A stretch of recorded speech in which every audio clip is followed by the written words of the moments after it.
पाहिजे, तर त्यांचं म्हणणं असं आहे की आम्ही तुम्हाला जॉईनिंग लेटर देऊ, पण जॉईनिंग लेटर दिल्यानंतर तुम्हाला 3 महिने घरी बसू. तर आम्हाला हा मोठा प्रश्न पडला आहे, हे कुठल्या कायद्यात बसतं आणि हा प्रकार काय? जर हे अशा प्रकारे हॅरेसमेंट आणि धमक्या देत असतील, म्हणजे याचा अर्थ असा झाला की अतिरिक्त आयुक्तांच्या सर्क्युलरला काय व्हॅल्यूज नाहीये. म्हणजे ही सरळ सरळ ही मनमानी चालली, हुकुमशाही चालली.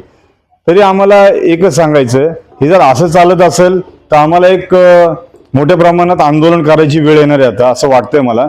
कारण की जर अतिरिक्त आयुक्त सांगतात त्यांचं ऐकत नाहीये तर हे सगळं चुकीचं आहे.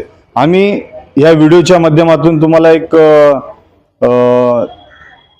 सूचना देतोय की तुम्ही जर 7 दिवसाच्या आतमध्ये प्रत्येक ड्रायव्हरला तुमची जबाबदारी, सर्क्युलरचं तुम्ही पालन करायचंय. तुमची जबाबदारी आहे की तुम्ही प्रत्येक ड्रायव्हरला तुमच्या ऑफिसला बोलवावं किंवा त्यांच्या पार्किंगला जाऊन त्यांचे जॉईनिंग लेटर, त्यांचे जे काय हक्काचे जॉईनिंग लेटर आहे ते देणं तुम्हाला बंधनकारक आहे. तुम्ही ते 7 दिवसाच्या आतमध्ये द्यायचे. दुसरी गोष्ट, तिथं असं पण एक आम्ही पत्र दिलं होतं की हा पेमेंट स्लिपचा जो घोळ चालू आहे, डेपोला आणून तुम्ही ते ढिगारे जमा करता, ते न करता तुम्ही